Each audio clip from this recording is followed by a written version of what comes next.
Yori Boy campus.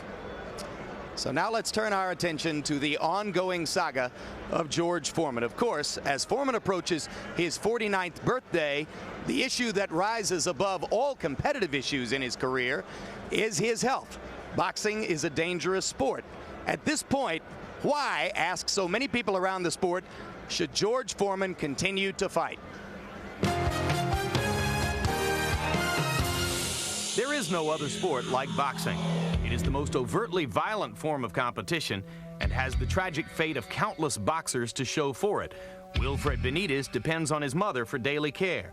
Jerry Quarry is physically dysfunctional. Muhammad Ali struggles with Parkinson's disease, and the stories go on. For now, George Foreman has no diagnosed infirmities, but the worry in the boxing community is, after 80 pro fights and countless rounds of sparring, can George Foreman walk away unscathed? Why would a man 48, 49 years old want to go in and get hit with a baseball bat? Because basically that's what's going on.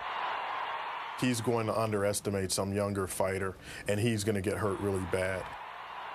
People ask me all the time, George, are you concerned with memory loss? I said, no, I named all my boys George, George, George, and George. So I'm already prepared. Come here, George. You too, George. So I don't have to worry about the memory loss. George can joke all he wants, but the fact is, the longer he fights, the greater the risk of dementia pugilistica, the damaging cumulative long-term effect of boxing.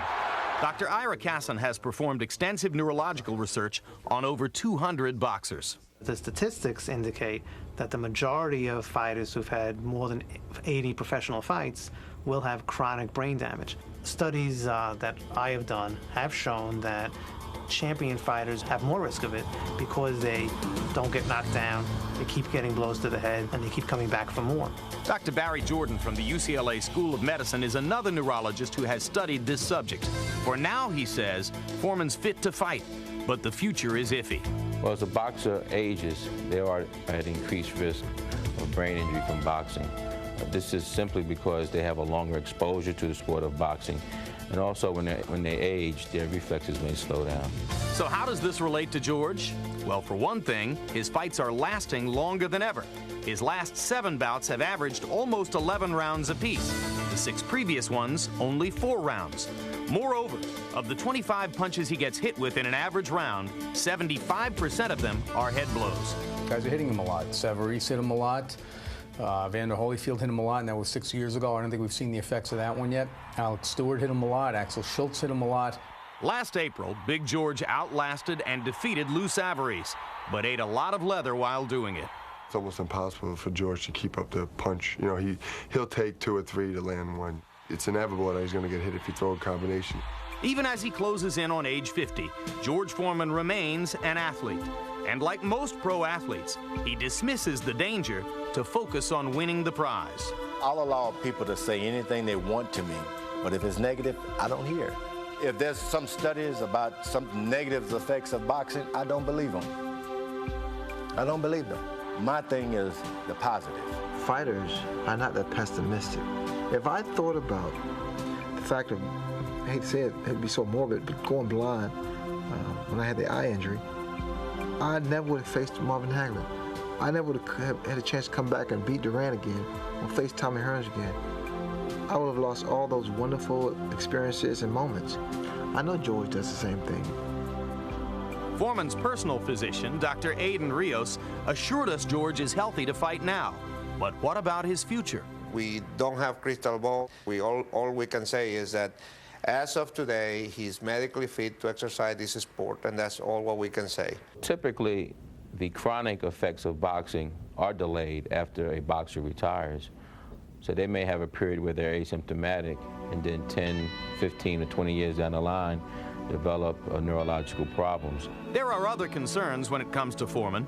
Some feel he may be giving false hope to retired boxers who may want to fight again. Others think he's taking up space that should be used to develop younger fighters. But the main worry is still for George's safety. At almost 50 years old, he's courting disaster. I don't think that he will know when to stop, and that's going to be another sad chapter in boxing. George Foreman says he'll leave boxing when somebody finally knocks him out. He can only hope, as we all do, that that won't be too late. So what about it, Larry Merchant, that we reached the stage at which George Foreman's ongoing sense of invulnerability should be of concern to his fans and supporters? Sure it should, because if you play or wander in a forest full of monsters long enough, one of those monsters is going to get you even if you think you are invulnerable. But George has an interesting theory about the occupational hazards of this very dangerous game. He believes that if he exercises his brain, that somehow that will defend his brain from any potential damage. And by that he means that he reads a lot. He's an insomniac, reads all night long, that he plays with puzzles, one of them being why, if he owns hundreds of neckties, does he only wear 3 of them? He's even trained himself to do the alphabet backwards. Well, it's a theory. Maybe not the Big Bang theory, but a Big Bangers theory. And if you're as powerful as George is, maybe it works. The problem comes, Jim, because very, very few prize fighters, if any, are as powerful as George. Well, and we wonder, of course, how much punching power he still has to punish the opponents who want to come at him and hurt him. You heard George say in the piece, if there are studies that show that boxing is damaging to the body, I don't believe them. Roy Jones Jr., I know that your attitude toward that subject is entirely different. Yeah, my attitude is totally different because George has lived twice as long as I have. So George really isn't concerned about what's going to happen in the next few years. He's done about everything he wanted to do. He's come back to accomplish everything he wanted to accomplish, so why should he worry? If he stopped tomorrow, I mean, right now he knows about what he can do. Roy Jones, on the other hand, wants to live to see 50. What about the observation that he is unnecessarily and unwarrantedly taking up space in the division that ought to belong to younger fighters with bigger futures? But there again, I can understand why a person could think something like that, because why keep going around fighting and taking up their time and their money when we already know everything that you can do? You came back, you showed us that you could do everything that we didn't think you could do. So now let's pack it up, take it in where everything is still good. Let these young guys come out and prove themselves. It's almost like, why would Roy Jones try to go back and go to the Olympics again? He already went and did his duty. He served it the best that he could. Now let some more kids come up and enjoy themselves at the Olympics. But of course, as long as the audience exists for George the way it has, then he will continue to have the option of pursuing his career. And let's go back to the same subject area one more time. The preceding piece focused on all the reasons why George Foreman maybe shouldn't be fighting. Here are the reasons why he believes he should. George Foreman will be 49 years old in January. Since his comeback began in 1987, he regained the World Heavyweight Championship 20 years after first winning it. And he's made over $100 million in boxing and endorsements. Why should he keep fighting? I'm doing something I can do as long as I want to. I don't think I should look forward to retiring when I'm getting better at doing what I do. From 1977 to 1987, Foreman didn't fight, not once. And that layoff may have been most significant in limiting the wear and tear on his body. Is he therefore really a 38-year-old fighter in a 48-year-old package? I do believe that that period of 10 years when he didn't box probably helped protect his brain. If I had continued my career from 1977 to now, I would have long gone, been finished in boxing. But the 10 years out really gave me a refreshing. It renewed me physically and mentally for the game. Foreman's fights are consistently among the highest-rated programs on this network. He carefully chooses his opponents from a list provided by HBO. He has repeatedly said that if someone beats him badly, he'll retire. But so far, that hasn't happened. In his most recent fight, a 12-round decision over Lou Savarese in April, some experts thought George looked better overall than at any time since losing a spirited decision to Evander Holyfield 6 years before. What he lacks in speed, he makes up in smart, experience. He'll know how to anticipate. He'll know which way you're going to go. And that jab, he's got a great jab. And despite his immobility as a target, George has a knack for absorbing punishment. He's a considerably smarter, more confident fighter than the man who entered the ring 20 years ago. George Foreman is a cute guy. He rolls with the punches. It's not like, it's like a head-on collision. It's very, a lot of pressure. But when you're rolling with the punches a little bit, a lot of the power is taken out of the punch. And George has, through the years of fighting, learned how to do that a little bit. I think the 10-year layoff, it allowed George Foreman to learn about himself. I think he became a more relaxed fighter when he came back to the ring. I think he fought out of a lot of fear his first time around, which made him get very tired, lose belief in himself. I think now he believes in his ability to win any fight, any time. Much of that belief is born of sheer self-discipline. He hasn't smoked tobacco or drunk alcohol in over 20 years. And while he may not look on the surface well-conditioned, his training regimen is fierce and unenviable. But aren't he and his doctor concerned about the possible effects of boxing on his brain? We know what chronic brain damage is, of course, and we know that from the medical examination, there is absolutely no evidence of that in George. George doesn't have any, and I want to be very clear, there is absolutely no evidence of atrophy in his physical, radiological, or mental examinations. I have no concerns. I have no concern. As a matter of fact, I told you, for some reason, if it's not positive, it just doesn't register with me. I don't have any feelings about anything that's not positive. Tell me something positive, I can understand. But all the negative research has nothing to do with me. Whether he agrees with the research or not, the question still remains, will George walk away before it's too late? He's a shrewd guy. He's very smart, very intelligent, and I think he'll know when it's time, when he's going to really put himself at risk. When George becomes a stepping stone for younger fighters, then it's time for George to move, to get out. But right now, George is using younger fighters as his stepping stone. He knows who he's fighting, and I don't think he's taking any risk at all. George will know when. One thing is clear. The decision on whether George Foreman should continue to fight will be made by George Foreman alone. He is at peace with himself, and he won't let anyone else dictate to him what to do with his life. So the boxing world can only hope he makes the right decision. And because, of course, we work with George on a regular basis, we wanted other opinions besides our own to be offered here. So we canvassed 50 people in the sport, media people, trainers, people close to the sport, and asked them a simple question. Should George still be fighting or not? 29 yeses, 21 no's. Now let's get to the fight itself. Foreman against Shannon Briggs. Larry Merchant, George Foreman says that he is still the linear heavyweight champion of the world. In this complicated day and age in the heavyweight division, what, if anything, does that mean? Well, I suspect it means that George can trace his great victory over Michael Moore clear back to Hercules. Or Samson. What he really is the champion of a parallel universe to the heavyweight division. George may not be able to beat the top class of heavyweights, but because of his popularity, because he attracts such large television audiences, he can handpick from a lesser class of heavyweights and have an entertaining fight out of it and make $5 million a pop, as he did when he fought Savarese last spring, and as he will tonight when he fights Briggs.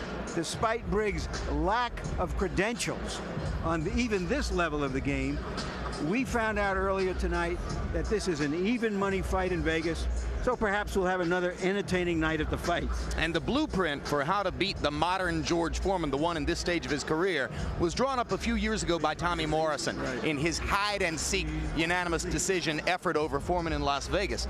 In 30 previous bouts, Roy Jones Jr., Shannon Briggs has never fought that kind of fight. Could he do it tonight? Yes, he'll have to do it tonight if he wants to beat George Foreman. The one thing we know about Shannon Briggs is that he is a big guy. He's a big, strong-looking guy on the outside. He can punch. He's everything we want to see in a guy on the outside. However, on the inside, we find out that he may not be as big as we thought he was.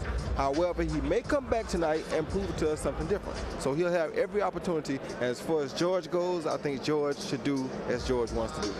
Tail of the tape for George Foreman against Shannon Briggs. Foreman told us that he didn't step on a scale during training this time because he wanted to eat everything he felt like eating. Result, he weighs 260, the most he's weighed in 11 bouts. 23-year difference in age. They are both 6 feet 4 inches tall, and Foreman gives up 2 inches in reach to Briggs, although usually it is George's telephone pole jab which dominates the space between the two fighters. Punch stat numbers, Larry. Both fighters throw and land about the same number of punches, but obviously against a different class of competition. In the fights we have tracked on Briggs, he's thrown 70 or 80 punches in the first or second round, many, many fewer, maybe 35 or 40 as a fight goes on. Jab is the big punch. It's what George Foreman uses to win his fights these days. Briggs has a decent jab when he uses it. Rules of the bout with the George Foreman of ringside judges, Harold Letterman. The George Foreman Shannon Briggs fight is scheduled for 12 rounds. There is no standing 8 count. The 3 knockdown rule. Only the referee can stop the fight, and you cannot be saved by the bell in any round, including the 12th and final round. Jim. All right, Harold, and now let's get ready to bring both fighters into the ring. First to enter, Shannon Briggs. Next to him, camera left, Mark Roberts, the manager with whom he lives in Upper New Jersey. You can see that George Foreman was 32-0 when Shannon Briggs was born. He's 25. Right now, you have to say that he is simply a product of the hype of being a New York fighter who comes from the same Brooklyn neighborhood as Mike Tyson and Riddick Bowe, because he hasn't beaten anyone of any substance. He was stopped in 3 rounds by Wilson, as you pointed out earlier, but he has a good story. He has a great body, and he has bad hair, which he picked up while he was playing chess in Washington Square Park in New York from all the hippies who hang out there. And the record for Shannon Briggs, 29 wins. He was 25-0 when he lost to Darrell Wilson in that bout. He dominated the first 2 rounds, got cut in the 3rd round, and folded like an accordion. Those people who don't expect him to beat Foreman say that the problem is in his heart. Shannon Briggs was chosen by George Foreman from a list of opponents suggested by HBO. Let's give you a look at the other names on the list. Well, not all of these are exactly tigers. And the odd thing about it is that George normally doesn't want to fight a fighter who has any athletic ability because he's afraid he'll move away from him. But he bypassed other fighters who are strong fighters to take Briggs, presumably because of that Wilson fight. What do you think of that list, Roy? I think it's a very impressive list myself, and he probably took the best fighter for George. And now here comes George Foreman to the sound of Amazing Grace.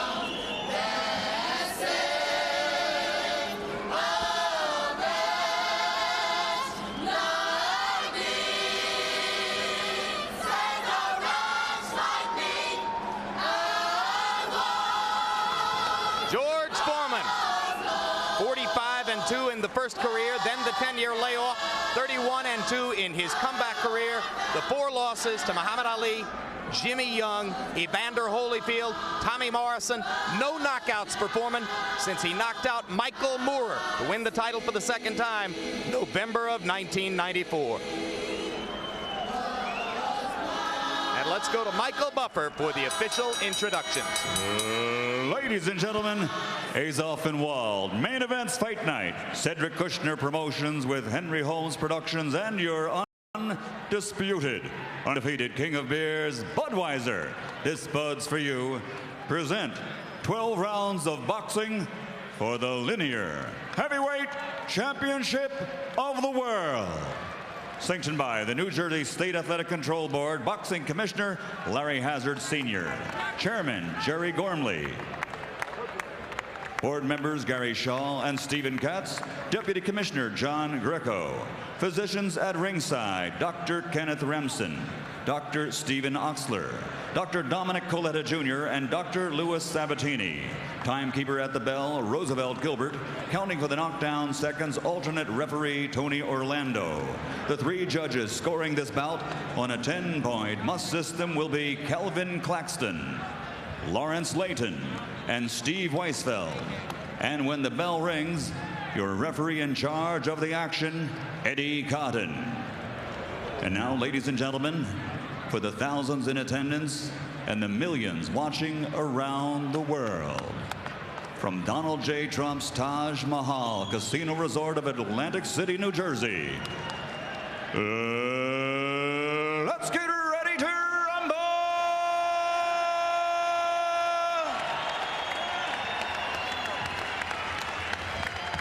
Introducing first, fighting out of the blue corner. Wearing white trimmed with black, he weighs 227 pounds. His professional record, an excellent one. 29 victories, including 24 knockouts with only 1 defeat. Tonight, he plans on taking another step towards his goal to become the world champion. Ladies and gentlemen, from Brooklyn, New York, here is the challenger, Shannon.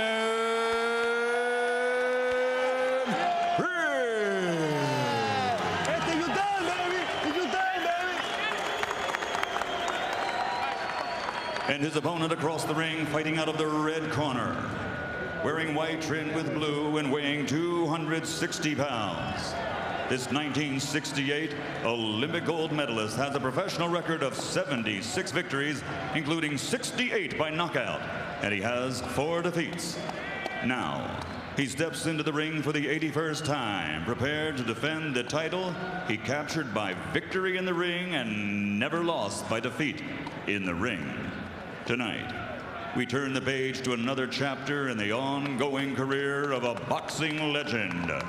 Ladies and gentlemen, from Marshall, Texas, presenting the 2-time heavyweight champion of the world, Big George Foreman.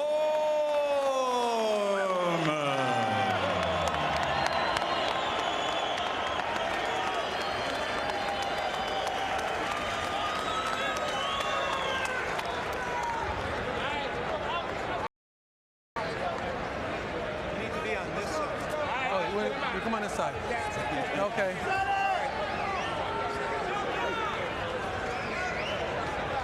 Okay, let's go.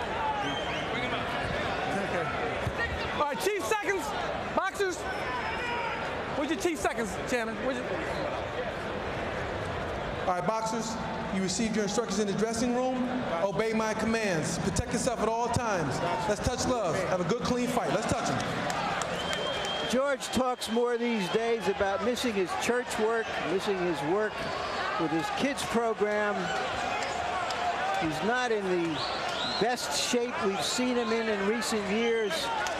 Does he still have the old want-to and the can-do? Fascinating stare down, Roy, as George stared silently at Briggs, and Briggs started laughing and talking to him in the middle of referee's instructions. Yeah, and I guess that shows some confidence in Briggs. Well, some of his supporters thought he might have been a little psyched out at the weigh-in where he refused to look at George. This was different. Shannon Briggs hoping for major redemption tonight. When he lost to Darrell Wilson a year and a half ago, his trainer Teddy Atlas left him. And when Briggs said that he was bothered by asthma in the bout, Atlas said he never said anything about it to me. He's had an awfully tough year. Shortly after that, his mother died, and then a very close friend was murdered. So he feels as though he's coming out of the shadows and perhaps into the spotlight tonight against Foreman. Briggs, who has been known to throw an average of 80 punches in the first round, is definitely not fighting at that overwrought pace in the first round here. He's trying to use his jab and step away from George because he knows that George is looking to land those big punches on him. So he can't throw as many punches because he can't stand as still as he normally stands. Briggs smiling as he moves around the ring. His new trainer, Carlos Albuerne, said, if he uses the ring and stays away from the ropes, he wins the fight. If he goes to the ropes, he loses. It's as simple as that.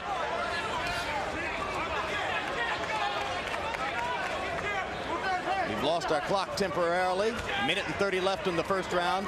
Foreman trying to maneuver Briggs into the corners, and as slow as he appears to be, George is excellent at using the ring space to his advantage, Roy. Yes, he is. He cuts the ring off. He makes you back into a corner. Once he gets you close enough and uses the ropes to trap you, then he throws his big punches. Saw Foreman nodding at Briggs. They're having something in the way of an ongoing conversation in there. And there comes the Foreman jab, which was so evident in his conquest of Savarese this past spring. And you hear the crowd responding as George lands. A little bit less than a minute left in the round. And Briggs is landing a pretty good jab himself here early in the fight.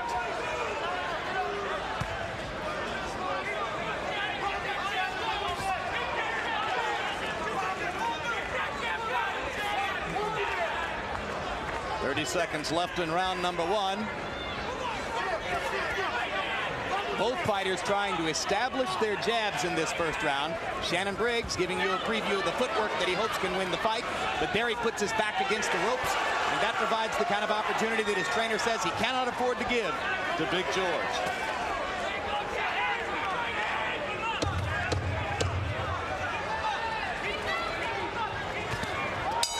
Good job, fellas, good job.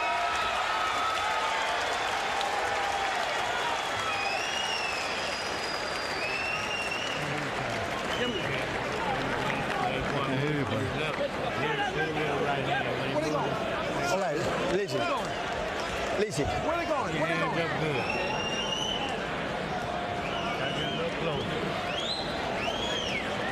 What do you want? You said 1, 2.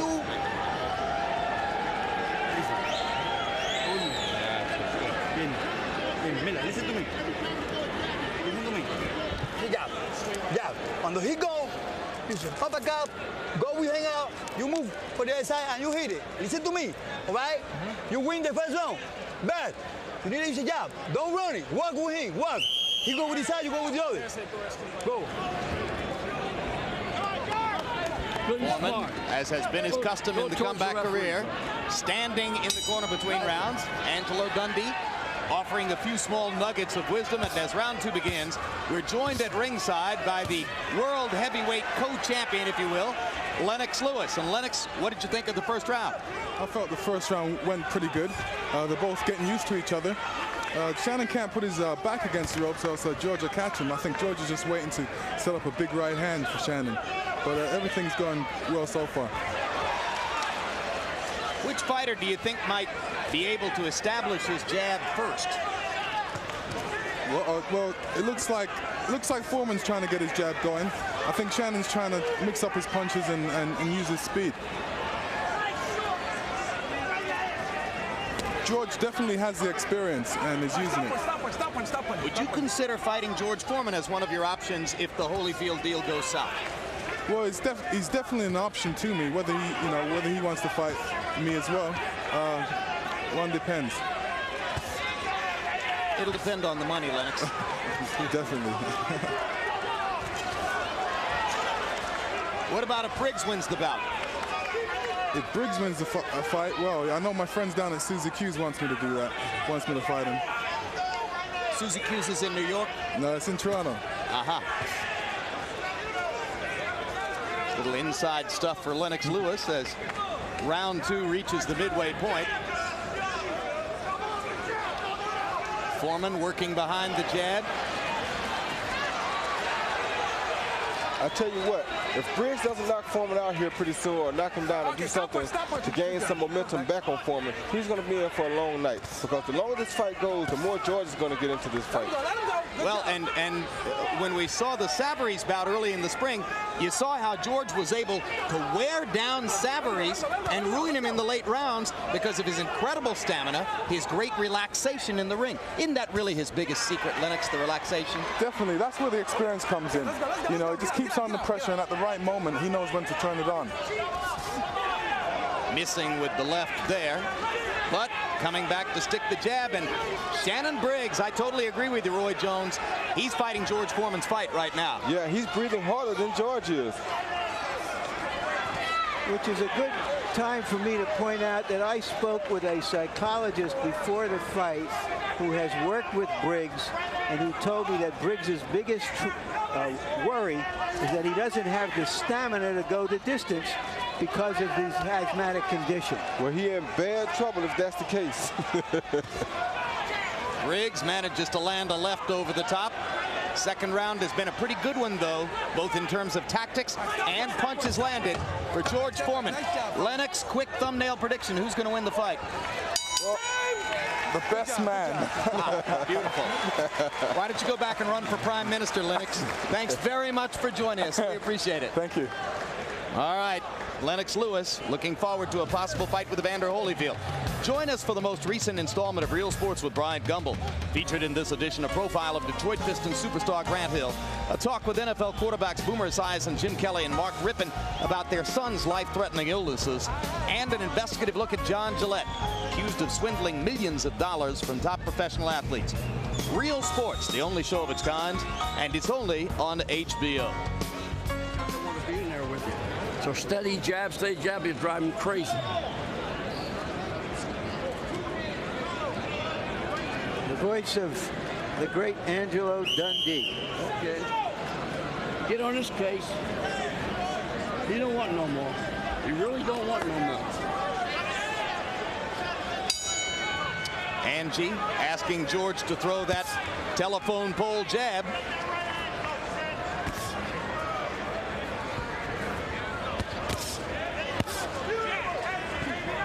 And George starts to put a little bit more mustard behind the punches as round 3 gets underway. Shannon Briggs hasn't really released the right hand at all, Roy. No, and hopefully he's saving it and waiting for those late rounds when he usually gets bored on a fight and has nothing to do. Hopefully he's saving his right hand for those times because he will need it tonight at that point.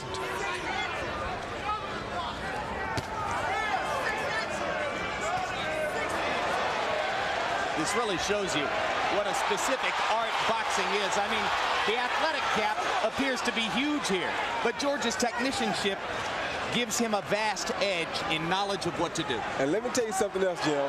The crowd plays a big part right here. Every time George lands a good punch, the crowd goes crazy. This has a psychological effect on the other guy, Briggs, because it makes him think, well, man, am I getting caught with big punches? Am I hurt or what?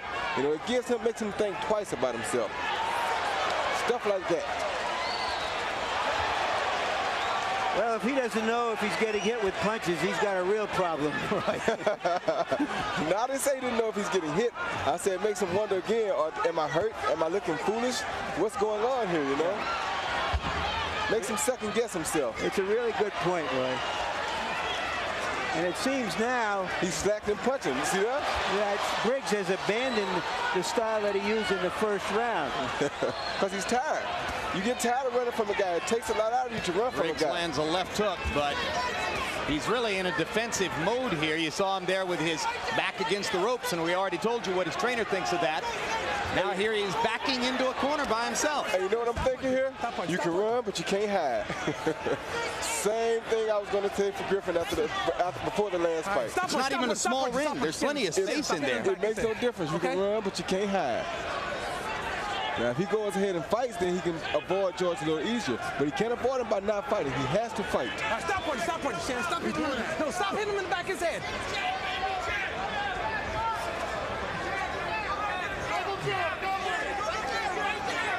Last 30 seconds of round 3. So far, everything going George Foreman's way, or so it seems, against Shannon Briggs.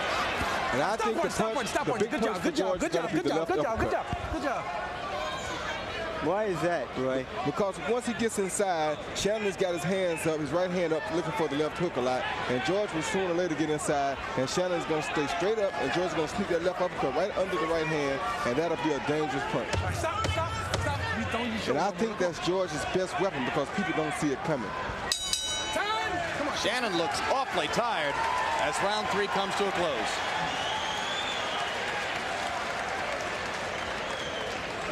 It's nothing, Shannon. You listen to God, it's nothing. Listen to your trainer and do what the hell he tells you. Come on. Go with me. Why you don't use that right hand? Why you don't use that right hand? Tell me. No, you don't use it. Come here, baby. You want to leave the fight? No. Use a jab. Jab. Right hand. Move. You must punch Shannon. He's right. Come on. Take a breath. Come on. Take a breath. You're here for this fight. Go with me. Come on. Come on. Come on, baby. Come on.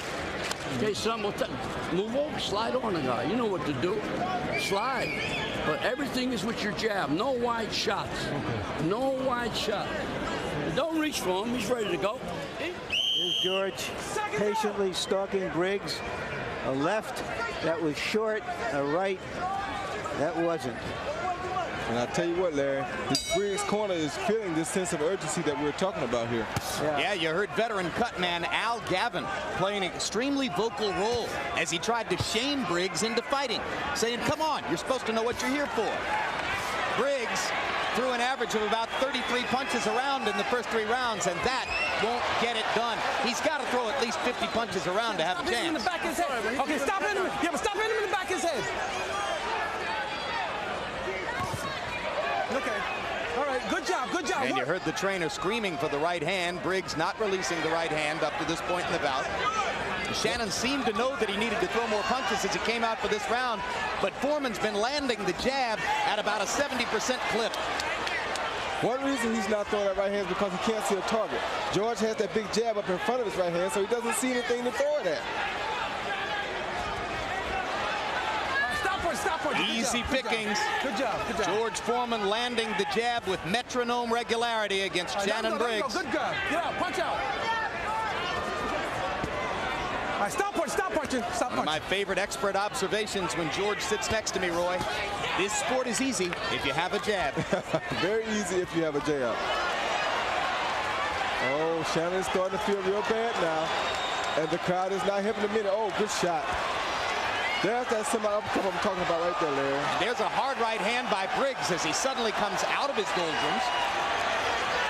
Yeah, but this is sort of like the last thing, the last straw. If that doesn't work, then what's he going to do? Briggs said that the Brownsville would come out of him sooner or later, meaning that he would fight like a Tyson, come out and roar despite his plans, but we haven't seen that part of him yet. Or a bow. Well, for his sake, hopefully we'll see it tonight. Briggs landing a left hook. Stop punch. Good job. He's landed more effective punches in this round than had been the case in the 2 preceding ones, but he's also taken some punishment. In the back of his head, man. And the clips. And referee Eddie Cotton continually warning Briggs for hitting Foreman in the back of the head. Now we're getting close to a penalty deduction on that subject.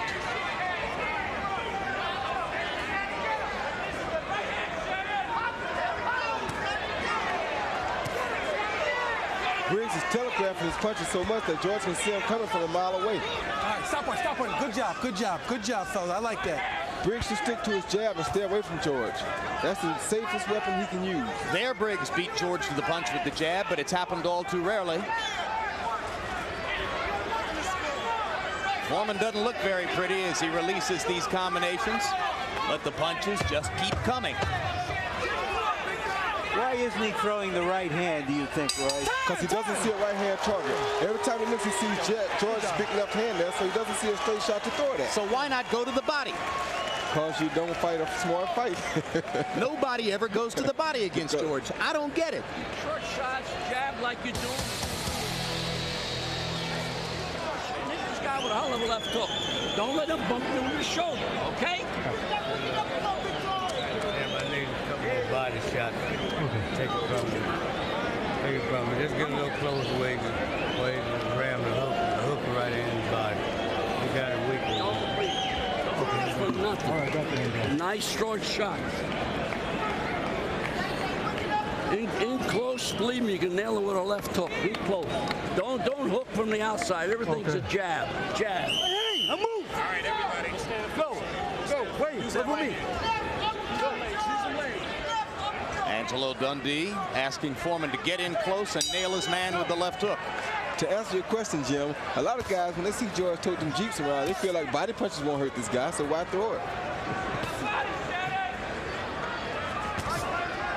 Well, they're probably right, too, but logic tells you if plan A isn't working, you got to try plan B. Go to corner. You got a glove, George. Eddie Cotton with a piece of loose tape on Foreman's glove. Briggs in a neutral corner. Yeah, clip this off and put some tape on here. Okay. Little cameo for Dundee here. Okay. And for once, Angelo didn't do this on purpose. For once. Hard right hand by Briggs.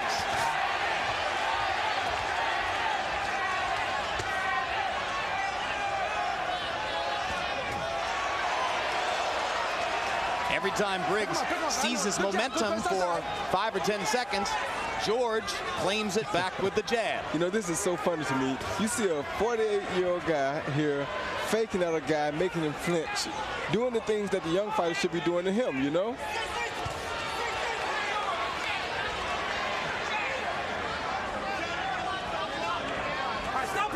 Stop punching. Good job. Thank you. Well, there's a simple question that you ask about every boxer at some stage of his career. Does he know how to fight? The book is still out on Shannon Briggs, but the verdict was in a long time ago on Foreman. If ever there was somebody who knew how to fight, this is the guy. Born to fight. Briggs getting a couple of open shots and taking them. Foreman lands that right across the top. I think that might have hurt Briggs a little bit. Well, you know, we've talked for years about George's ability to hurt people with glancing blows. You wondered if it was gone since he's gone 3 years without a knockout, but he may be in line for one tonight. I tell you what, I seen George stop a guy with a shot to the back. Did you? I'm not surprised. Harold Letterman, how'd you score the first 4 rounds? Jim, 3 rounds to 1, 39-37. Big George Foreman. He just keeps walking him down, and wrapping him with that tremendous left jab. And the key to the fight is Shannon Briggs is just standing straight up like a totem pole. You can't miss him. He's got to bob and weave and move that head. You're asking him to do things, Harold, that he doesn't do. If he did those things, he wouldn't beat Shannon Briggs. If he did those things, George might not have chosen him from that opponent's list. That's another area where George excels, matchmaking.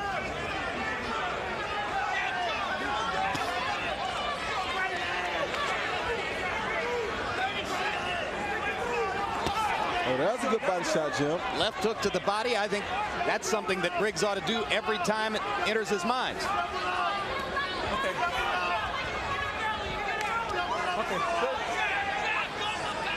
How are you ever going to know if George can handle body punches if you don't at least go there and try it? You got a point there.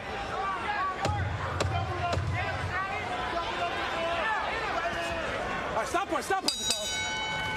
Good job, Shannon. Put some tape on the gloves. Put some tape on his gloves. Hey. I win. Put some tape on his gloves. Battle.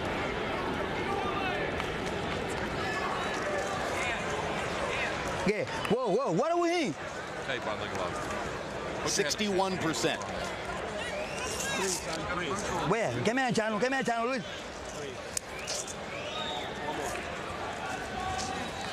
Channel, you need a water. Take a little water. Gotta use that right hand. Beautiful. Fine. Oh, come on. Okay. Yeah, use pressure and then never use the right hand hook.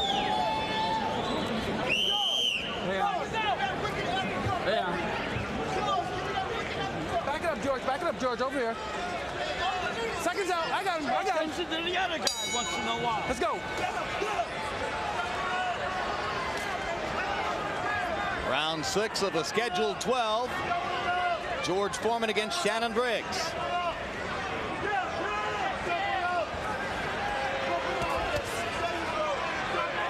If Shannon can do that right there, jab, hook, and stay on the outside, step around George, don't let George have what he wants, that's his best chances of winning this fight. Yeah, that was out of the Morrison book on how to beat Foreman. Jab, hook, move out of the way. Those right there are the things he needs to do, but he has to keep doing it. He can't let George sit there and do nothing. He has to keep punching George like that, right there. And he's got to try to give George angles instead of being in front of him as he has been throughout so much of the bout. But Briggs off to a decent tactical start in this round. But now he stops right there, and that's what you don't want to do.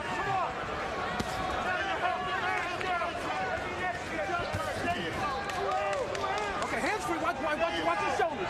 Punch out.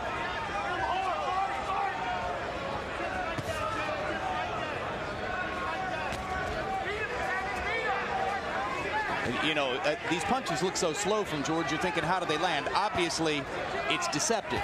Very deceptive.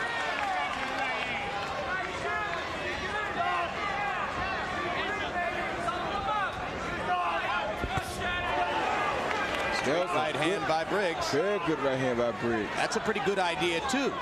You know, change up, throw straight right hands and lead with him. But he has to do it more often. Come on, hands free. Let's punch up. Hands are free. Come on, pick him up, Shannon. Pick him up. So Briggs showing small pockets of awareness here and there. And Foreman continues to try to wear him down.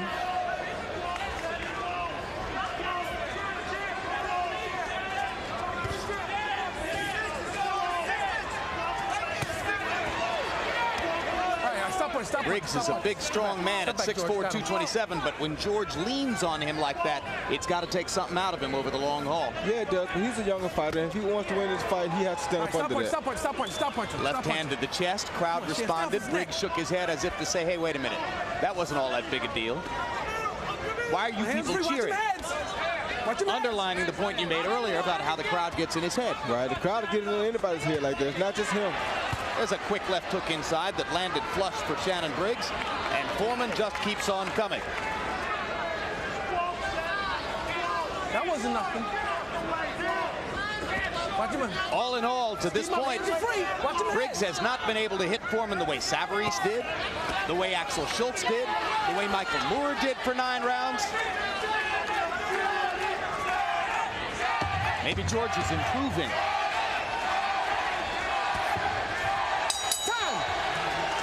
Halfway through. Let's turn to another sporting subject entirely. Over the last 100 years, maybe no other sport has undergone as massive a transition as ladies figure skating.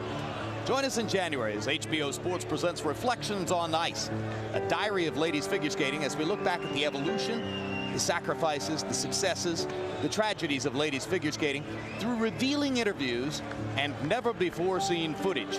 It premieres January 27 right here on HBO Sports. Hello, Dorothy.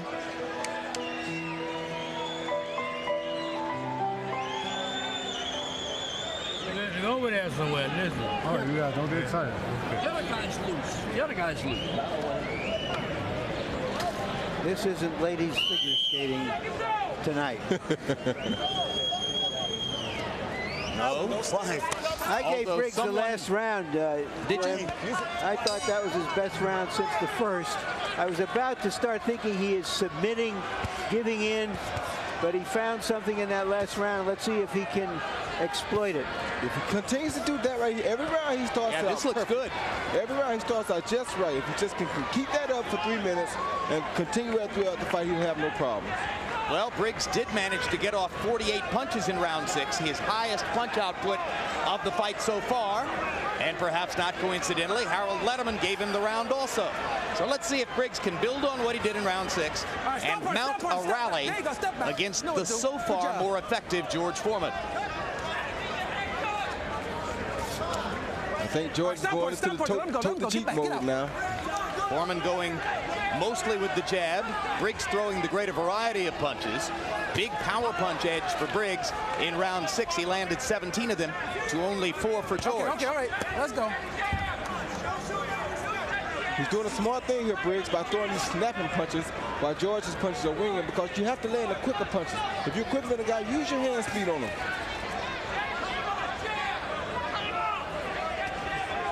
Watch him hands, let him go, hands free.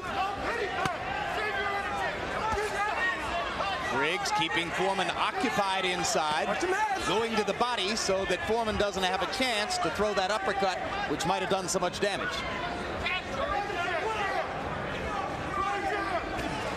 All right, stop punching, good job. Foreman hasn't landed a good punch on Briggs for some time now, though.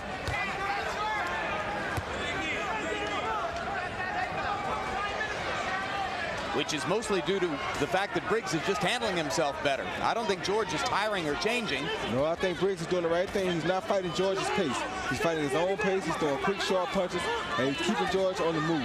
That's the way to beat George for a young guy here. Maybe it took Briggs 5 rounds to settle down and get his head straight and remember what it was that he planned to do. It's been a while since he's been in against an opponent like this, though, you know? Watch him hands free, watch him hands. He's never been in against an opponent like this. Well, somebody with a name on HBO, you know, it's different when you step up with this big TV scene. It's a whole lot of difference, you know?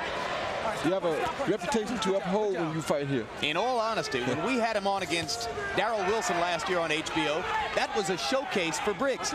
We ran a profile of him, which was a star profile. We were as shocked as anybody when he folded up like an accordion after Wilson hit him in the mouth. Well, there's a lot of pressure there sometimes, and people don't realize the pressure that a person is under when you profile them and you do all these type things, and it's the first time. Okay, stop punching, stop punching, stop punching. Good job, fellas. Foreman going back to hitting Briggs flush in the mouth with the jab. Shannon Briggs with a combination to the body, and the right uppercut to the chest was a real good idea.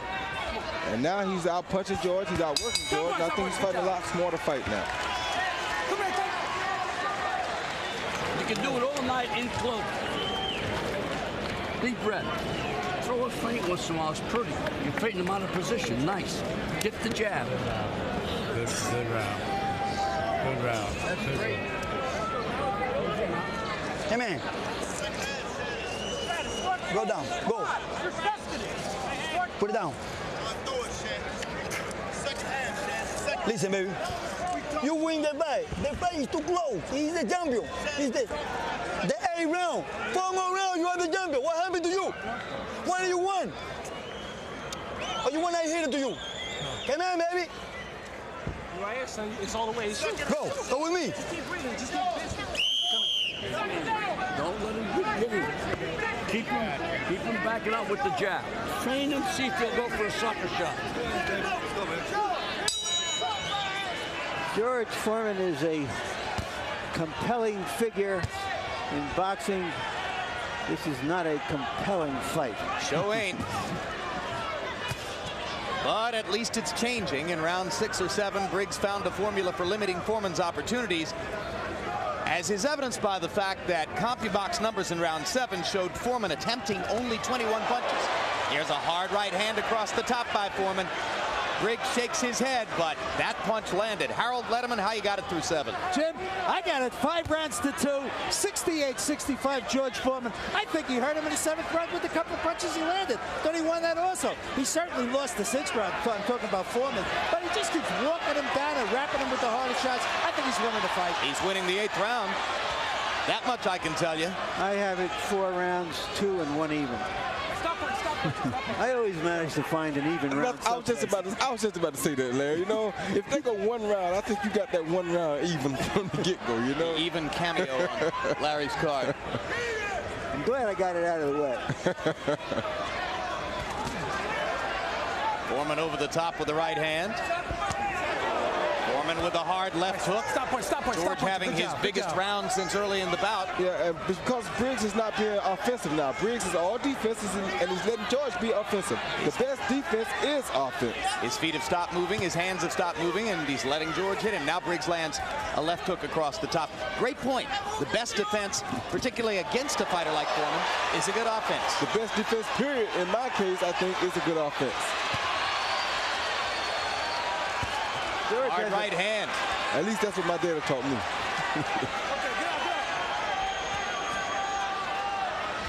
And he taught you well.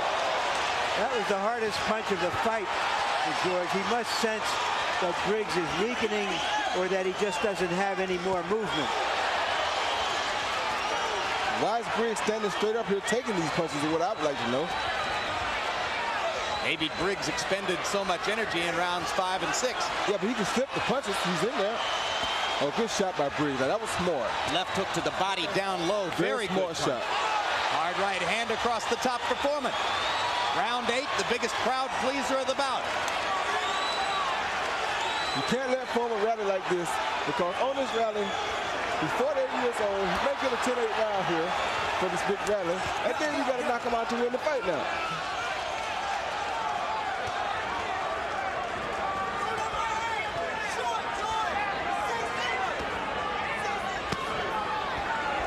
Love that left hook to the body if Briggs will keep throwing it. That's a very good idea.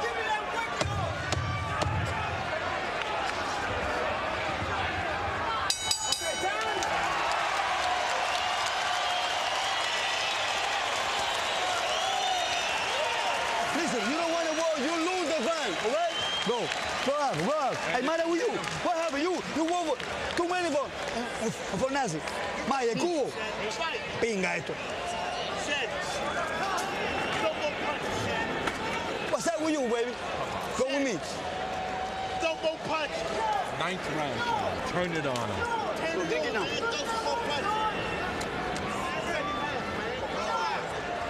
Take a look at that flurry of punches from George. A combination, a left with a right behind it. A half hook behind that. Old George is like an old lion who can still mangle you if he catches you.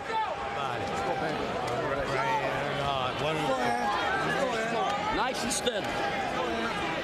And Foreman, who threw 21 punches in round 7, threw 67 punches in round 8 and landed 64% of them. So it was a huge round for Foreman, fueled by the jab. He was 25 for 36 in that category. Shannon needs to tighten up here and win the rest of these rounds if he wants to even be in contention for this fight. 4 rounds to go. Did they say Shannon Briggs the one that had asthma, or was it the cornerman? The cornerman seemed like he was struggling a little bit just now. Or maybe he was just overexcited. Maybe the asthma is contagious. Although Teddy Atlas, of course, never caught it. I don't think that Teddy Atlas questioned that he had asthma. I think his concern was he never raised it before. Why would you raise it after you lose your first fight? Sounds too much like an alibi. Stop punch. Step back. Good job. Well, Atlas also claims that when he spent 4 hours with Briggs at a hospital after that fight, waiting for Shannon to get his eye stitched up, that Briggs never said a word to him about asthma during that period of time. That's Atlas's claim, and Briggs says, I've never been so hurt in my life by somebody who would defame me after having been so close to me for so long. He also says that Atlas was trying to make him a puncher and that he believes deep at heart he's always been a boxer. Well, these are things that you have to talk out amongst one another while you're working together. You don't wait till it's all over to start working things out. That's how things get so confused. That's how problems come about. When you don't have communication, you mess up an organization. Well, that's yet another Briggs observation, that working with Teddy Atlas means you listen while Teddy talks. Well, then Teddy needs somebody that can't talk. But I know a few guys like that now. Foreman crunching Briggs inside with a left hook. They trade body shots in close. And Briggs punctuates the exchange with a right cross. So Foreman chases him across the ring and lands his own right cross. And I'm going to tell you something. Briggs can't keep getting hit with his right hand or it'll chop you down. George is chopping on him just like he chops on those trees. If he keeps on knocking little ditches out, he's going to eventually chop you down.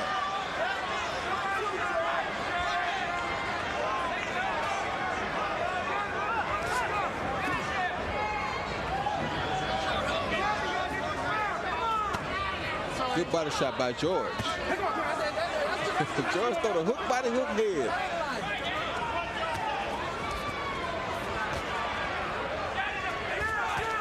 Oh, Shannon is in George's territory right now, I have to say. Well, give him the gold star for bravery then. Yeah, because he's fighting.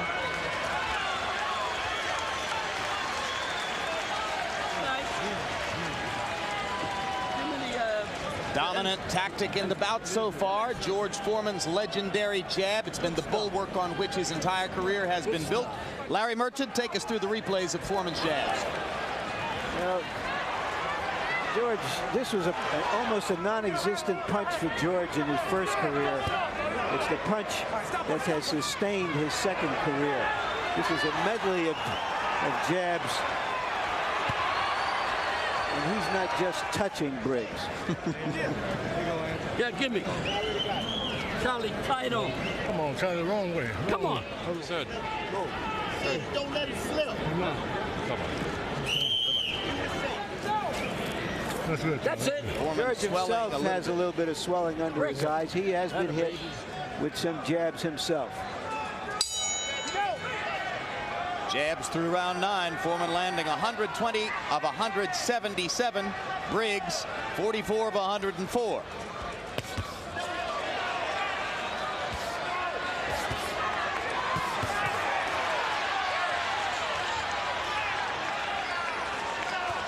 Briggs, once again, starting out the correct way.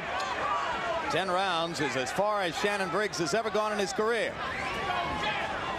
He got a 10th round TKO over Valdez in his last bout. Briggs lands a right hand across the top. He had a big rally in round 9 of the Valdez fight. Let's see if he's got something saved for rounds 10, 11, and 12 here. Now that goes into the books or into our computers as a jab. That didn't look like any jab I've seen before. Looked more like a straight left hand by a southpaw to me. Larry, among all the heavyweights you've ever covered, whose jab did you like the best? Larry Holmes had a great jab. Ali. Sonny Liston? Liston had a hammer, a really big jab.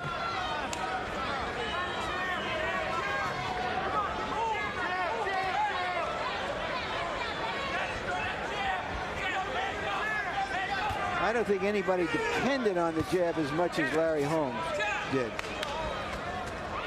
Larry's here tonight in the crowd. Stop punching. Veritable who's who of boxing tonight. You've heard from Lennox Lewis. Brunel Whitaker sitting in the row right behind us. Young heavyweight Michael Grant Pick him up. That's close. here to observe his compatriot Briggs. David Tua fought on the undercard.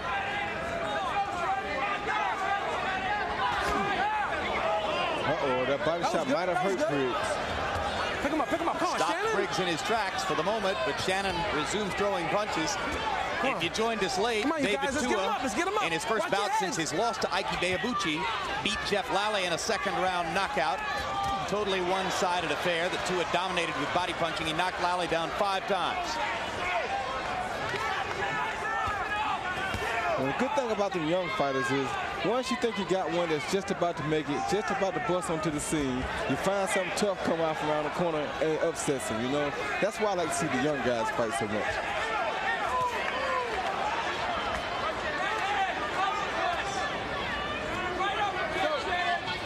Just watch him heads, fellas. That's right. Keep the punches up.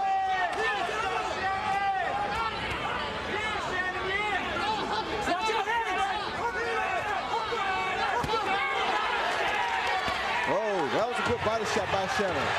Hard right hand to the body, sets up a combination up top. Foreman feels the need to come back with a certain fury, but Shannon Briggs with some very effective stuff in round 10.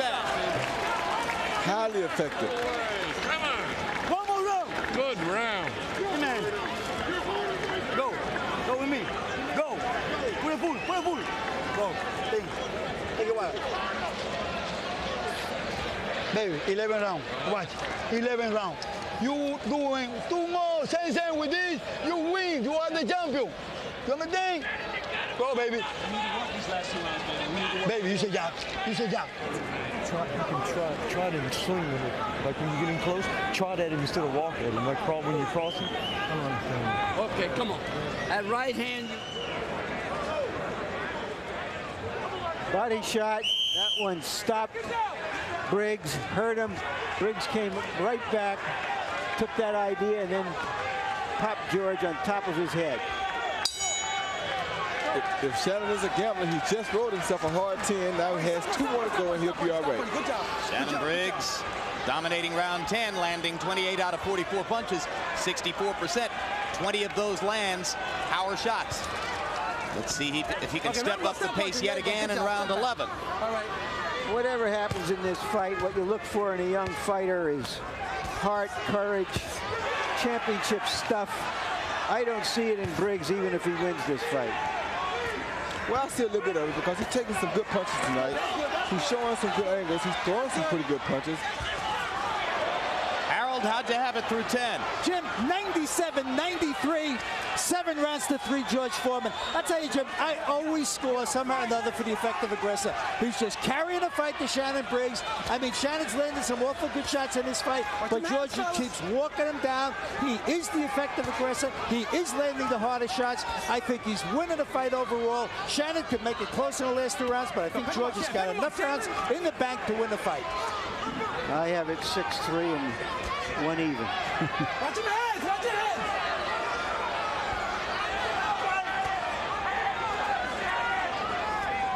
What's your instinct, Roy? Either man got a chance to score a knockout in these last 4 minutes and 40 seconds? Of course, both men still have a chance to score knockouts. Briggs is a big puncher. George, as you know, is one of the biggest punchers of all time. So either guy could score a knockout, but at this pace, I don't think we'll see one.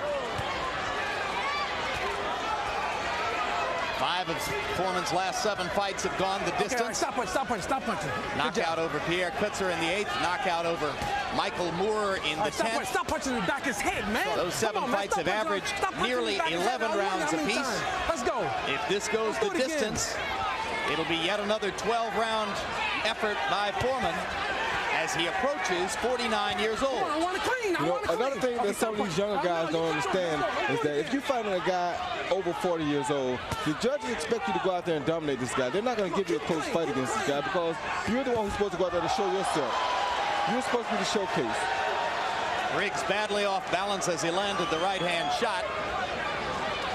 Watch him heads. Incidentally, 11 years ago tonight, Mike Tyson became the youngest heavyweight champion in history, knocking out Trevor Berbick in the 2nd round. Of course, if Foreman, by some stretch of the imagination, can get another shot at the heavyweight title, he will again be trying to become the oldest man ever to win it, as he was the night he knocked out Moore.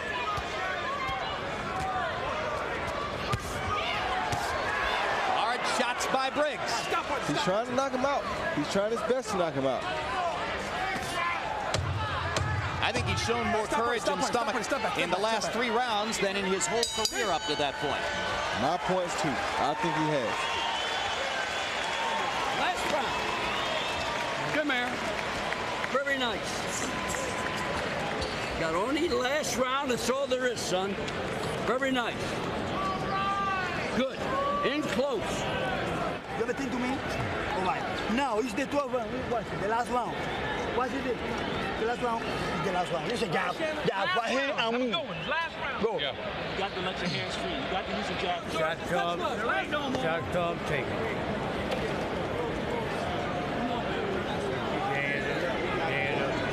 Jab, get closer. Last round. Everything. Your destiny. Let's go. Come on. No more. Very nice, son. Steady, steady. Don't get sloppy, okay? Let's see a lot of jabs. Round 12 of George Foreman's 81st professional bout. Shannon Briggs, probably behind on the scorecards, probably needs a knockout. I think so. Foreman trying for the knockout with that hard right hand over the top, but it was short.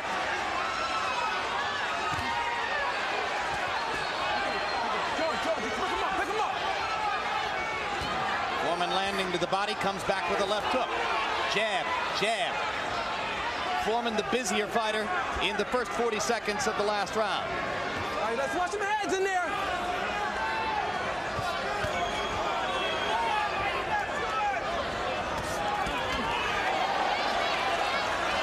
Good 1-2 combination by George.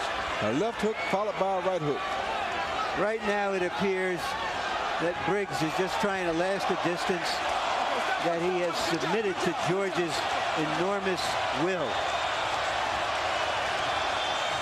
4th root-going performance in a row for Foreman. If we hear the bell for round 12, hasn't had a knockout since the Moore fight.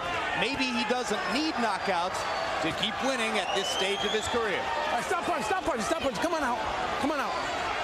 As long as he can choose his opponents this carefully. Blood around the edges of Shannon Briggs' nose.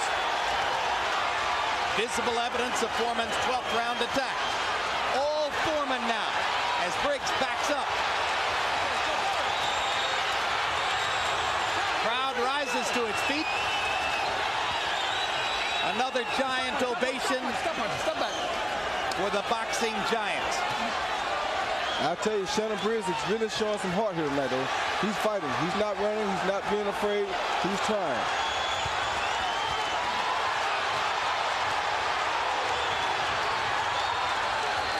He's letting it all hang out.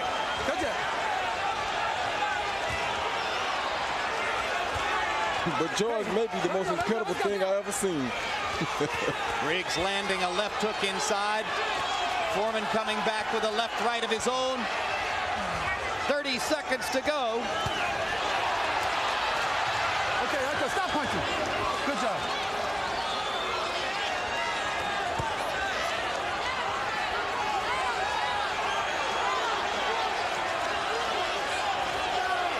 Three judges at ringside, probably holding the fate of Foreman's career in their hands. Hard to imagine that he could rebound in a business sense from a loss at this point, but through our eyes, it appears he's not in danger of that. His courage, Briggs, came too late.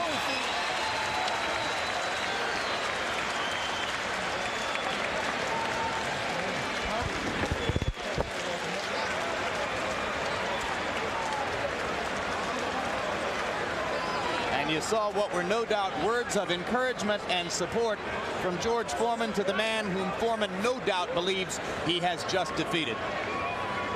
Harold Letterman, how'd you finish up with the scorecard? Well, Jim, once again, I'm not one for giving a fight to a guy that runs away. And certainly Shannon Briggs ran for 12 rounds from George Foreman. Judge took it to him. I think he deserves this fight. 116, 112, 8 rounds to 4, George Foreman. I just loved him on effective aggressiveness. I thought he landed the harder shots. Shannon Briggs did see his blood in the 12th round and certainly didn't fold up. He punched back, but even still, George took it to him. George landed the harder shots. George did more damage. Foreman by a decision, 8-4.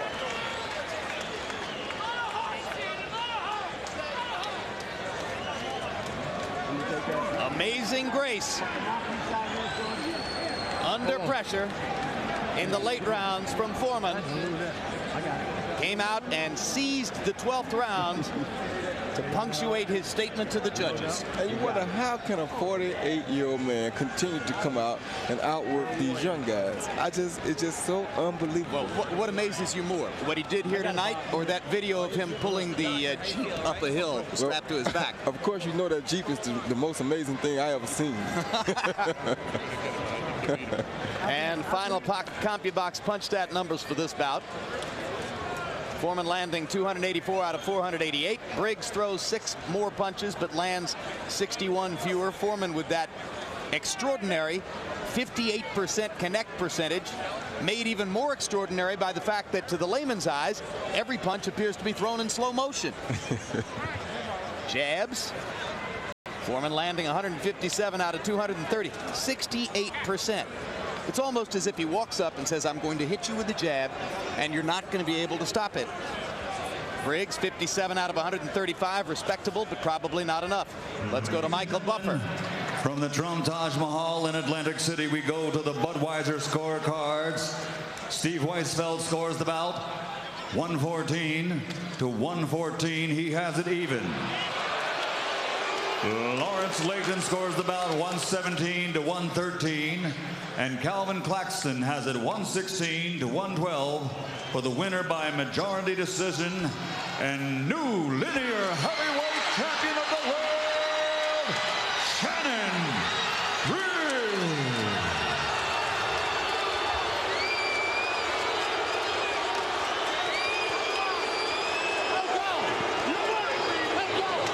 Well, wow. One of those nights, huh? Yeah, that's how boxing goes. That's why it's very unsafe to just go in there and assume that you're going to come out a victor. Not the first time that the 3 judges at ringside have seen a different bout than the one that we watched. 5th loss of George Foreman's career. So Shannon Briggs joins the list of names that begins with Muhammad Ali and includes Jimmy Young, Evander Holyfield, and Tommy Morrison.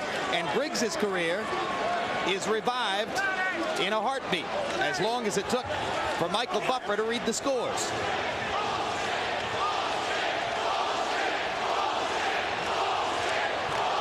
Audience does not agree with the decision. Claxton, 116 to 112 for Briggs. That's a simple 8 rounds to 4 for Briggs, including 6 of the last 8 rounds to Briggs in Claxton's scorecard. Lawrence Layton, 117 to 113 for Briggs, including 7 of the last 8 rounds to Briggs. And Steve Weisfeld is the man who saw it even at 114 apiece.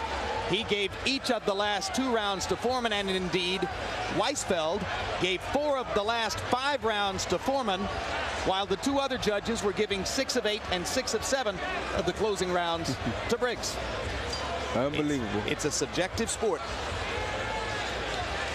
Let's go to Larry Merchant with the winner. All right, thank you, Jim. All right, Shannon. Shannon, why do you think the crowd here doesn't think you won the fight? I think you won. The whole crowd here thinks you won. Well, you know, it was like a tough fight. George hit me with a lot of clean punches, and you know, George is a favorite here.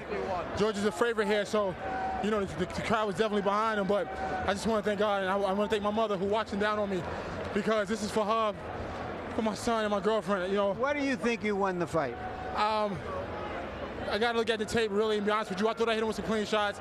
I think I hurt him a couple times, and the crowd, you know, and the judges probably seen that. George was very persistent and hit me with a lot of clean punches. You know, the pressure was really heavy on me, Mr. Merchant. I felt like, you know, before the fight that I was stepping into the death chair, you know. But George, what do you mean by that? You know, I was very nervous. This is my first big fight, and with my new trainer, Carlos Sobrano, and I felt like, you know, this was the biggest fight of my life. So, you know, I just try to control it and come out here. Were you concerned about your stamina? Very concerned. You know, there's something that I got to conquer, and, you know, I felt like, you know, George was really coming on strong, but a lot of his punches, I've seen a lot of his punches. I blocked a lot of his punches. A lot of times, people thought I got hit because the way my hair moves, but hit me with some clean jabs, some good punches. I took his blows. He hurt me once or twice, but, you know, I hurt him too. I feel like I hurt him too, but I just want to, you know, thank you guys for giving me the opportunity after my last fight here on HBO. Thank you very much, Shannon. Thank you, sir. Jim, Roy. So a stunning victory for Shannon Briggs in a bout which, quite frankly, all 3 of us at ringside, all 4 of us, let's include our unofficial ringside scorer Harold Letterman, thought that George Foreman had won rather handily. Well, sometimes, you know, people see fights different ways. I thought George had the fight. I thought Shannon came back and he did something that I like to see fighters do. He made up for the mishap he had last time we saw him on HBO. So I thought he came back and proved himself well. However, I didn't think he did enough to really capture a victory over George Foreman. Does George Foreman's career, in your view, probably end with this decision loss? I don't know, but my view doesn't count, so it all depends on what George wants to do. Only George and his audience can answer that question. Let's go to Larry Merchant with George. Thank you, guys. George, your reaction to the decision? Well, Larry, I want you to see something. Look, that's about 8 weeks I spent on that George Foreman lean, mean, fat-reducing grilling machine. I would grill right in the bedroom, steaks and salmon steaks, and I was able to lose a lot of weight, and I use it. The thing really works. And recently in Texas, they just started this home equity loans. People can borrow that little extra money they need on the mortgages. And what has that got to do with the price of tea in China or the result of this fight? I'm trying to sell my grill, Larry. You know, Shannon Briggs won that boxing match. I've had 80, or I don't know, 76, 78 victories. In your heart of heart, do you think you won the fight? Well, it's kind of childish. If you win a boxing match, they give it to you. If you lose it, they take it away. You just go on about yourself. I learned this from you, Larry.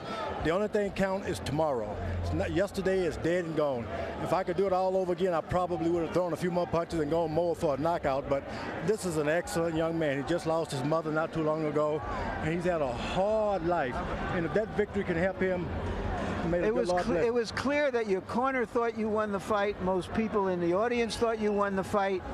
Going into the last round, did you feel you'd won the fight? You didn't have to score a knockout? Well, that fight is gone, Larry. You got to start crying about something for tomorrow. I've got 4 boys at home. If they hear me about a loss, what can they do in basketball and football game?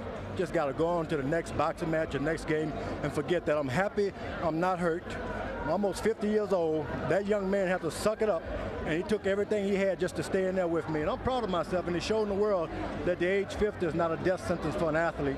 You can pursue excellence as long as you want, not when people say it. Is this the end of the road, George, for your boxing career? You've talked to us about wanting to go back to your church, spend more time with the kids programs you're involved with, and that you felt somehow that you were moonlighting as a prize fighter. That's now. True. You can only get so many millions dollars and things of that nature. But I went back to the church last time, and everybody was wondering, where's Reverend Foreman? You find out it's not about the money. And the kids at the youth center, they were showing out. They wanted me there. So I may have to devote some more time to what I was originally doing. Boxing is fine, but I was only moonlighting. Does that mean that, George, that this essentially is it? I don't think I'll be boxing again. I don't need that anymore. I had fun tonight. There was a lot of cheers, a lot of boos, but all in all, I had a great time. I'm still going to be in the corner with you, and what's the other young fella there, the good-looking kid? Jim Lampley. I'll still be on the corner. Thank you, sir. Okay. All right. I love you. God bless you, You've sir. always been nice to me. You always said hello to me every time you see me. Thank you for the opportunity. All right, go forth. Appreciate it. Okay. So officially, this is the end of your remarkable career, and you're ready to renew yourself in another career. Yeah, I'm not. I've had a wonderful boxing career, but I'm a salesman at heart. And even tonight, the kid was hitting me behind the back, and the referee warning him. And I decided I can't do that back to him. So next thing you know, I'll be out there. Really, I'm setting an example for my kids. You got to do it fair, do it with all your heart, train excellent. And I was able to do that. And there's nothing else to accomplish in this business. I'm really happy for that young man. I hope he doesn't smoke, and I hope he does not drink, and go on and live a nice, clean life. Well, George, nothing has symbolized you as much as your farewell to boxing. Thank you very much. What? I wouldn't have wanted to do it with anyone better than Larry Merchant. You're a wonderful man. God bless you. And remember, the George Foreman lean, mean, fat reducing grilling machine. No home should be without this thing. God bless you. Go get one. Thank you, George. Jim, Roy. Well, and if the decision stunned you as it did us, then I'm sure there are a lot of people who have to be stunned by George's serenity, but that's something for which he's been practicing a long time. Yeah, and that's the best way to go about it. You know, don't cry over spilled milk. It doesn't make sense. I mean, what's his decision or his thoughts really going to accomplish? Nothing. So don't even worry about it. Just, do your thing. Go ahead on. You had a great career. That's the way I think all athletes should perform.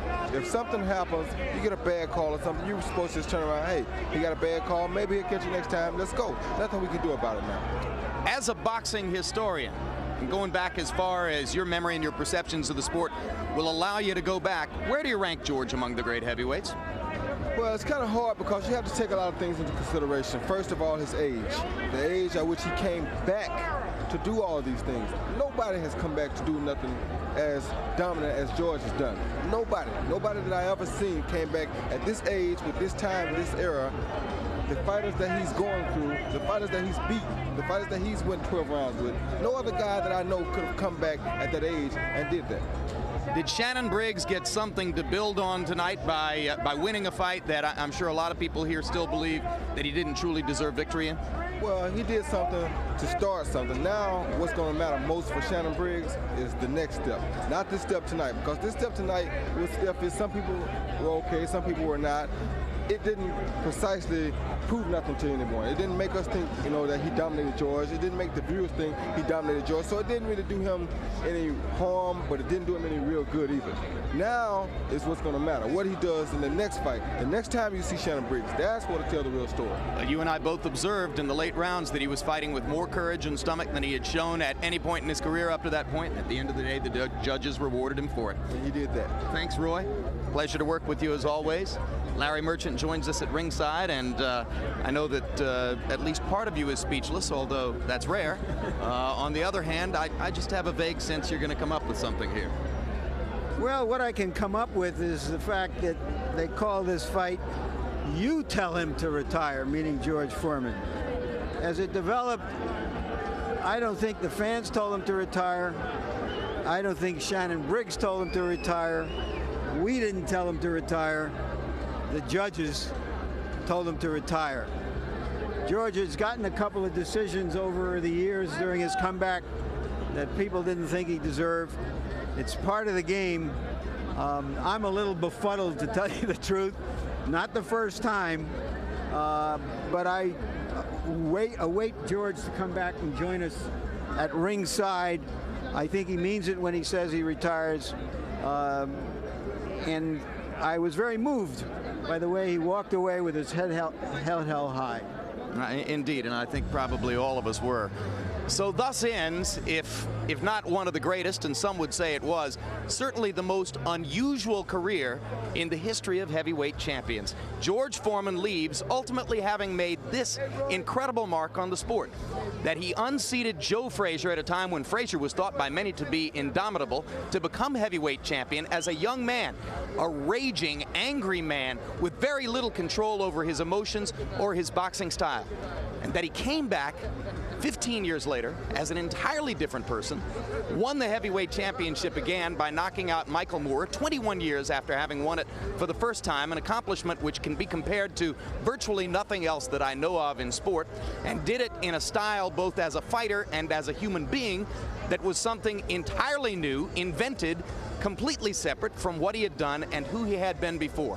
As you watch him go on into future life, you can only wonder how many more times George Foreman will reinvent himself, and how many of us will be privileged to watch that at close or long range and observe this amazing, inexplicable, constantly changing human being.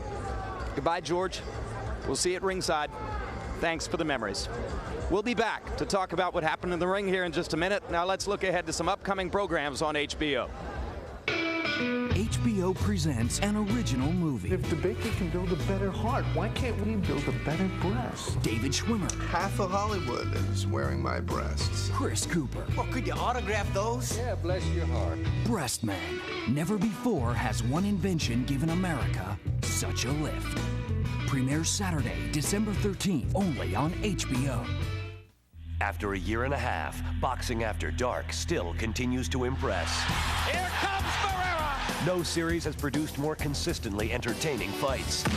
It's full of tremendous fight action. Another power-punching round for Tua. It consistently offers competitive, well-matched bouts. Zaragoza bull rushes it. One of the best in the boxing business. Don't miss the next Boxing After Dark, Saturday, December 13th. HBO Boxing After Dark. Some of the best in the business work the night shift. And turn to HBO for the show the pros watch, Inside the NFL.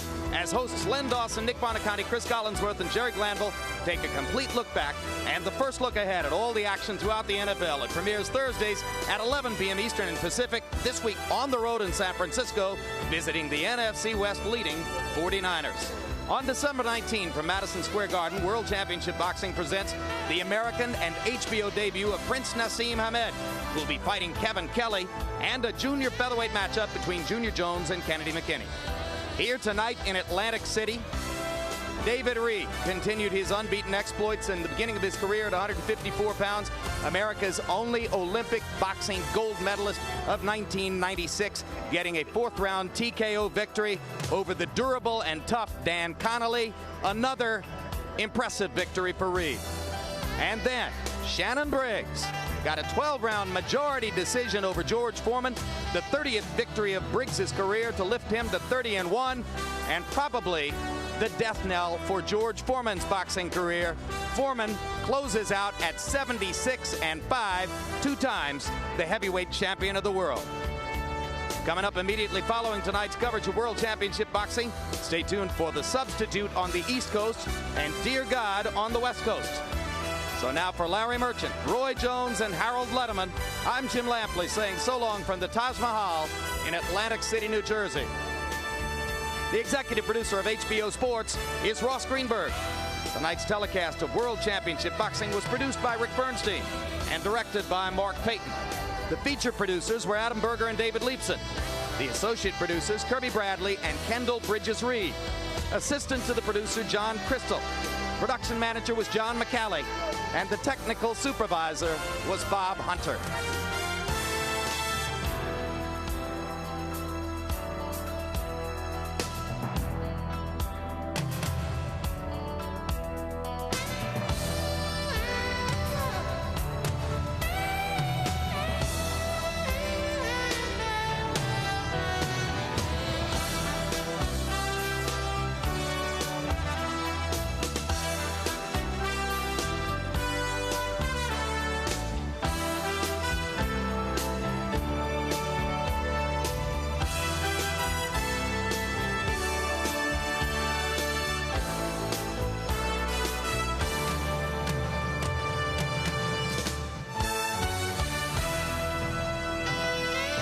celebrating 25 years as the network of champions.